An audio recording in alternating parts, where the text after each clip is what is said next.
bonjour à tous. Nous accueillons aujourd'hui Maître Jean-Charles Tessèdre et le docteur Jean-François Lesgard, biochimiste, au sujet de l'ivermectine. L'ivermectine est un traitement qui a été auditionné au Conseil d'État ce lundi suite à la requête de Maître Tessèdre pour un certain nombre de médecins que nous avons couvert et qui est un grand intérêt puisque c'est un traitement en phase précoce. Je crois que Maître Tessèdre a reçu aujourd'hui une réponse du Conseil d'État qui devait se prononcer vendredi. Maître Tessèdre, peut-être que vous pouvez nous en dire un peu plus? Alors, le Conseil d'État aujourd'hui a pris acte de l'engagement du représentant de l'ANSM, l'Agence du médicament, qui était présent à l'audience, donc qui s'est tenue hier, lundi 25 janvier, et qui donc a pris acte de l'engagement de l'ANSM d'examiner rapidement, dans les meilleurs délais, est-il dit dans la décision, la demande d'élaboration d'une RTU, recommandation temporaire d'utilisation. Je rappelle que la RTU est un cadre juridique qui permet à ceux qui veulent prescrire un médicament de le faire en toute sécurité juridique. C'est une recommandation, une simple recommandation qui est faite lorsque justement on est dans un cas comme celui-ci. D'accord. Et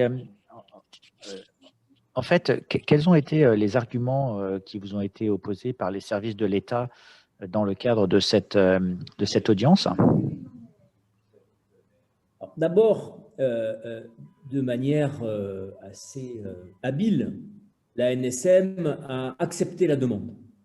Elle a dit d'accord, nous allons procéder à cette demande parce que sans doute qu'elle craignait la décision, une condamnation du Conseil d'État. Donc c'est déjà une victoire pour vous quelque part. Alors voilà, c'est une victoire pour nous. Dans le cas d'un référé, on peut difficilement obtenir plus et espérer davantage.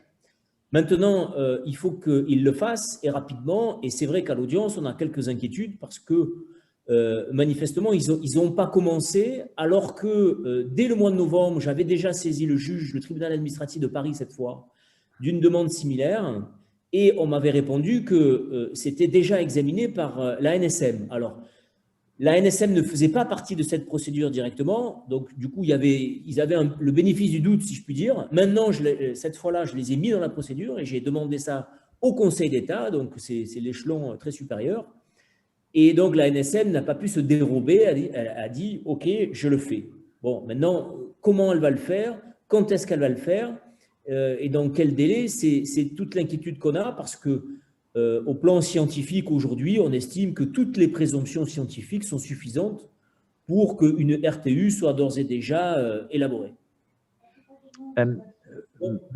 Monsieur Lesgard, peut-être que vous pourriez nous expliquer de votre point de vue, puisque vous avez regardé les études.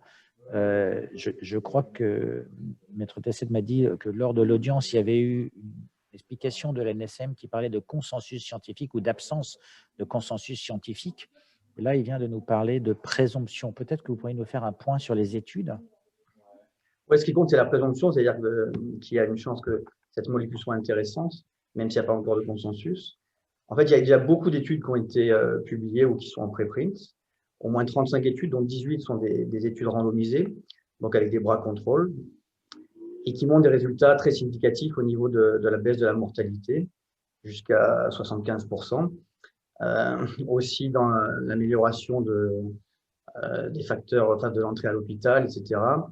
Et de la baisse de la charge virale.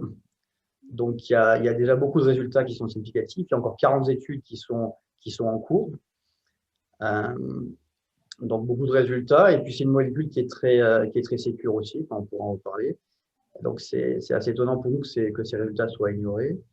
Et on nous a opposé quelques études qui sont des études qui sont en cours, ou une étude qui est positive, et une autre étude qui ne portait pas sur l'ivermectine. Donc, on est assez étonné, parce qu'il y a quand même beaucoup de chercheurs dans de nombreux pays qui ont apporté des résultats intéressants, notamment en phase précoce, mais aussi en phase plus tardive. C'est une molécule vraiment très intéressante. Et donc, on demande qu'on se penche dessus, parce que la présomption, pour nous, elle est assez évidente. Et le consensus, il peut venir si les scientifiques sérieux et indépendants se penchent dessus, parce que il nous semble que c'est vraiment essentiel en ce moment. Et Maître Tessette, pour revenir un petit peu à l'audience, vous avez, je pense, dans la requête parlé du remdesivir, qui, lui, a reçu une autorisation temporaire d'utilisation de cohorte, alors que ce médicament n'avait pas d'autorisation, et sur la base de peu d'études, avec beaucoup d'effets secondaires. Il y a rupture d'égalité pour vous? C'est évident qu'il y a un sujet majeur parce qu'on ne sait pas comment le remdesivir, avec très peu d'études, a pu obtenir une ATU. Alors, une ATU, c'est quand on n'a pas d'autorisation de mise sur le marché. Et donc là, quand on n'a pas d'autorisation de mise sur le marché, il faut des présomptions fortes, dit la loi. Et le remdesivir n'avait aucune présomption, tant sur l'efficacité que sur la tolérance de la molécule et les effets secondaires. Alors que l'ivermectine a une autorisation de mise sur le marché dans plusieurs indications pharmaceutiques. Et donc, par conséquent, c'est plus facile pour l'ivermectine d'obtenir une recommandation que pour le remdesivir d'obtenir une autorisation, n'est-ce pas? Donc, il y a en effet une rupture d'égalité, un deux poids, deux mesures, qui est incompréhensible aujourd'hui, parce que nous avons beaucoup plus d'études favorables pour l'ivermectine que ce que le remdesivir en avait lorsqu'il a fait sa demande d'autorisation. Autorisation qui n'a pas été renouvelée d'ailleurs. Mais comment ils ont fait pour l'avoir, c'est un grand mystère. Et ce qu'on pourrait observer, c'est que quand il n'y a pas un industriel qui pousse une solution thérapeutique, eh bien, rien ne se passe. Et même pire, on a l'impression que les autorités sanitaires et l'agence du médicament est complètement perdue, parce que ce qu'on voit là, dans le détail, c'est que en fait, les industriels font un dossier, un projet de dossier, font tout le travail, et finalement, les autorités n'ont plus qu'à valider. Or là, en l'occurrence, on est dans une situation différente. Nous ne sommes pas des industriels. Nous sommes moi, je défends des médecins et des scientifiques dans ce dossier-là. Et donc, par conséquent, on voit que du coup, quand ce sont des médecins ou des scientifiques, il y a plus de doutes que quand c'est un industriel. Alors, c'est quand même quelque chose de vertigineux parce qu'encore une fois, comme M. Lesgar l'a dit, on a des études contrôlées, randomisées, très nombreuses, ce que n'avait pas le remdesivir. Donc, on comprend et on demande à l'agence du médicament de s'aligner sur ce qui a déjà été fait pour d'autres. Notamment sur la mortalité, puisque le remdesivir a montré aucun effet sur la mortalité, juste quelques jours de gagné en hospitalisation. Là, on a des données non seulement là-dessus, mais sur la baisse de la mortalité avec l'ivermectine. Et puis sur la safety, il y a des problèmes au niveau rénal, on le sait, avec le remdesivir, au niveau du foie aussi. Alors que l'ivermectine, il n'y a pas d'effet secondaire quasiment. C'est une molécule qui est utilisée depuis 40 ans, qui n'est pas nouvelle, qui a été prescrite 10 milliards de fois, qui est vendue 700, qui a été donnée en Afrique, en Amérique du Sud pour éliminer des parasites à hauteur de 400 ou 700 millions par an entre 2013 et 2017. Et l'OMS la reconnaît comme safe, elle l'a écrit aussi. Donc, on est assez étonné que cette molécule ne soit pas d'emblée analysée par les autorités. Et donc, Maître Tressel et Dr Lézard, vu que vous avez eu cette décision qui nous dit que l'ANSM s'est auto-saisie et dans le meilleur délai possible, pour vous, moi je ne sais pas ce que ça veut dire le meilleur délai possible. J'imagine que pour un docteur ou un médecin, le meilleur délai possible, c'est demain matin. De votre point de vue, demain matin, parce qu'il a des patients à soigner, donc il y a un caractère, on va dire, d'urgence. De votre point de vue, qu'est-ce qui serait un délai, le meilleur délai possible? Et qu'est-ce que vous allez proposer comme assistance, puisqu'il n'y a pas d'industriel ici?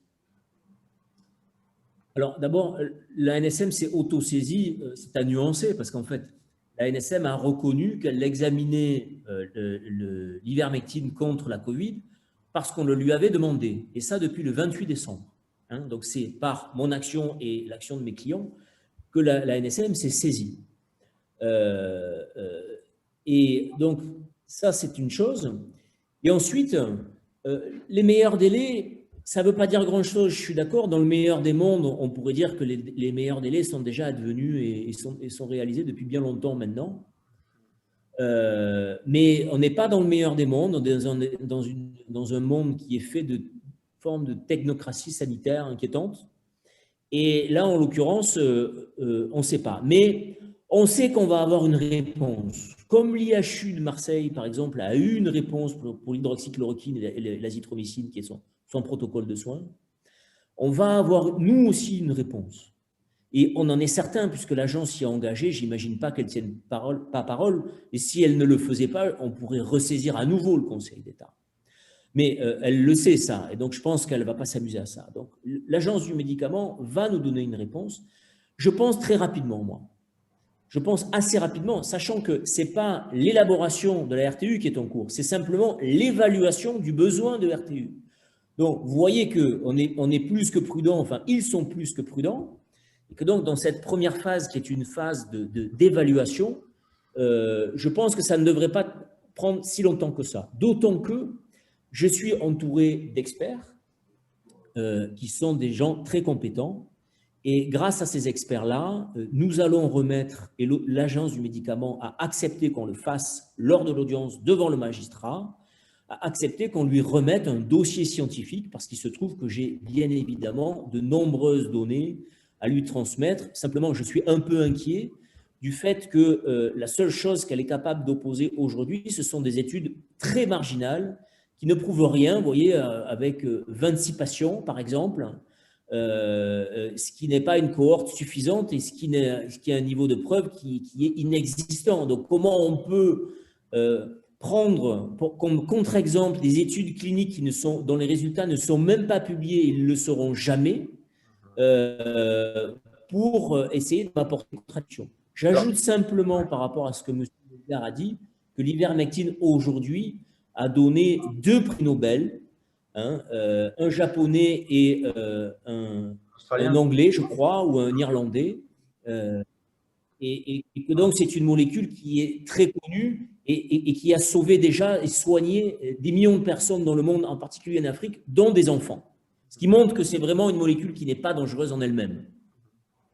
Je rajouterais aussi qu'il y a ces études-là qui ont été faites sur l'ivermectine, ça représente des milliers de personnes déjà, donc plus de 2000 personnes dans les études randomisées, et donc avec des effets vraiment intéressants. Et il y a plusieurs pays qui l'utilisent déjà ou qui l'ont accepté, comme l'Argentine, une partie du Mexique. En Europe, la Macédoine, bientôt la Bulgarie, je crois que la Grèce s'y intéresse. Donc, ce n'est vraiment pas quelque chose qui est marginal. En France, on ne veut pas en parler, on ne veut pas trop le regarder, on va dire ça gentiment. Mais voilà, ce n'est pas une lubie. Il y a beaucoup de pays qui sont impliqués dans ces études et qui l'utilisent déjà, quoi. Donc, si jamais je comprends bien, vous proposez à la NSM vos services et tout le travail que vous avez fait, qui a été fait par les experts de votre groupe de travail, les médecins, et c'est très, très encourageant, puisqu'il n'y a pas de fabricant pour promouvoir ce dossier, on va dire. C'est un problème de promotion, et ici, c'est un groupe de médecins et de scientifiques qui font la promotion, enfin, qui essayent de promouvoir ce médicament auprès de la NSM. Ce qui est assez rare, je crois. Alors, c'est rarissime, c'est peut-être une première, mais je précise qu'il existe des fabricants qui commercialisent la molécule, en particulier sur le sol français. Il y en a même beaucoup. Il se trouve qu'on est un pays qui est bien doté en ivermectine, justement. Simplement, il n'y a aucun industriel pour demander la RTU et pour pousser cette molécule contre la Covid, sans doute parce qu'ils sont dans une autre course et qu'ils ont d'autres intérêts. Mais ceci étant, les industriels maintenant vont être contactés par la NSM parce qu'elle est obligée de prendre contact avec les industriels pour recueillir les données qu'ils ont. Voilà, et j'espère que ce se fera rapidement. J'imagine que vous allez être très attentif à cette notion de rapidité, ainsi que les médecins qui, on l'a vu lors de la phase du printemps, avaient des problèmes pour prescrire certaines molécules, puisqu'il y avait une forme d'interdiction de prescrire. J'imagine que c'est pour aussi sécuriser les médecins dans l'exercice de leur travail. Et, par rapport à ça, si je me permets, par rapport à ça, il y a des fois une crainte des médecins de prescrire. Là, au niveau de la toxicité, par exemple, donc il y a peu d'effets secondaires. Et la dose qui est prescrite dans les études, si on la multiplie par 4 ou par 10, ça a été vérifié aussi, il n'y a pas plus d'effets secondaires qui sont parfois liés d'ailleurs à l'éjection des parasites, parce que c'est un antiparasitaire aussi. Mais donc, sur une population qui n'a pas de problème de parasites, etc., on peut le tirer même à 4 ou 10 fois au-dessus des doses qui sont proposées. Donc, il n'y a pas de dangerosité, si ça peut rassurer aussi les médecins qui subissent effectivement des pressions quand ils soignent. C'est triste de leur observer, mais c'est ce qu'on entend aussi. Ce que vous êtes en train de dire, docteur Lesgar, c'est qu'il y a quand même eu des spécialistes de l'INSERM qui ont dit qu'il faudrait avoir une dose très importante d'ivermectine. Donc, vous êtes en train de dire que cet élément n'est pas correct et que même une dose acceptable pour l'organisme. Ouais. Les doses de 12-15 mg par jour, 200 microgrammes par kilo, sont efficaces dans ces études. Alors, c'est un peu moins, on observe un peu moins on retrouve un peu moins dans le sang que la dose qui est nécessaire dans les études in vitro qui ont montré l'efficacité. Mais en fait, ces gens qui critiquent oublient de dire que l'ivermectine se concentre dans le poumon. Donc, la dose qu'on retrouve dans le sang n'est peut-être pas suffisamment efficace, mais elle peut se concentrer dans le poumon. Ça peut se concentrer aussi si on consomme, si on le prend au moment du repas aussi. Donc, tous ces phénomènes, on étudie en même temps les mécanismes de comment ça fonctionne. On observe que ça marche vraiment bien dans les études cliniques. Après, exactement les mécanismes commencent à être connus. Et le lien in vivo, in vitro, il faut encore du travail, mais on ne peut pas repousser ces études parce qu'on n'a pas encore saisi exactement quelle est la dose parfaite entre les études in vitro et in vivo. Ce qu'on observe, c'est que ça marche dans une quarantaine d'études et il y en a encore 40 qui sont en cours. Ça veut dire qu'il y a un vrai intérêt chez les gens qui travaillent là-dessus. Si jamais je peux me permettre, donc, ce qui veut dire en vous écoutant que le médicament fonctionnerait, qu'il n'y a pas d'effet secondaire, donc les médecins peuvent le prescrire de manière sûre, ou quasi sûre, même s'il n'y a pas encore de consensus scientifique, que d'un point de vue du juridique, la NSM s'est autosaisie, donc la voie est ouverte pour que, quelque part, cette autorisation soit obtenue, ou ce qui serait surprenant si elle ne l'obtenait pas. Je vois qu'on a dit à l'IHU de Marseille pour l'hydroxychloroquine qu'il n'y avait pas assez d'essais cliniques randomisés double aveugle et qu'ils n'étaient pas assez nombreux et qu'ils n'aboutissaient pas tous à la même conclusion. Là, en l'occurrence, pour l'ivermectine, on a ça. Dans on n'a pas des 90% des études qui sont positives. Voilà, 90% des études qui sont positives. Donc, c'est énorme. En sciences, vous pouvez difficilement avoir mieux que ça. Donc, par conséquent, ce qu'on reprochait auparavant au protocole du l'IHU de Marseille, on ne peut pas le reprocher à l'ivermectine. Et c'est ça qu'on veut essayer de porter et de montrer, c'est que pour le coup, toutes les conditions sont réunies. Alors ensuite, que le mécanisme d'action de l'ivermectine sur les cellules, sur les protéines ne soit pas parfaitement démontré, en l'occurrence, il faut avoir la modestie de comprendre que ce qui compte, c'est de soigner et qu'ensuite, on comprendra pourquoi cette molécule, on comprendra plus tard pourquoi cette molécule marche parfaitement, en sachant qu'on peut déjà très bien l'expliquer. Hein. Oui, on sait déjà a priori qu'elle inhibe l'entrée du virus dans les cellules, et on sait aussi sur d'autres virus, et on commence à le montrer aussi, on savait qu'elle inhibe la réplication, notamment par l'interaction avec 2 enzymes. Ça, on sait, ça, on l'a prouvé sur d'autres, et il manque encore des études qui le montrent sur le Covid, mais c'est comme ça qu'elle fonctionne avec d'autres virus. Donc il y a aussi des mécanismes connus, hein, c'est une molécule qui est quand même très connue. Bon, ben écoutez, Maître Tessèdre et Dr Lesgar, merci beaucoup de votre temps. Venez nous tenir au courant de cette évolution qui est vraiment importante, puisque je pense que les médecins doivent soigner, les patients sont inquiets. Je pense que tout le travail que vous faites sera d'un grand intérêt pour non seulement les auditeurs de la chaîne de François, mais aussi les patients qui pourraient être infectés par ce virus qui inquiète et qui fait peut-être plus peur qu'il ne devrait. En tout cas, on vous remercie de nous avoir donné du temps et surtout d'avoir pris cette initiative, quelque part citoyenne, puisqu'elle n'est pas promue par un fabricant. On espère que vous trouvez un fabricant et que s'ils nous entendent, ils vous contactent. Ouais. C'est important pour les patients, les médecins et pour le fonctionnement de nos institutions aussi. Je crois que ce qu'on fait là, c'est quelque chose d'important à plusieurs niveaux. Écoutez, merci beaucoup, en tout cas à tous les deux, de nous avoir donné du temps aujourd'hui. Je sais que votre temps est compté et ça valait, je pense, les 20 minutes de cette interview et de ce débriefing. Merci. Voilà, on vous souhaite une excellente journée. Merci, pareil.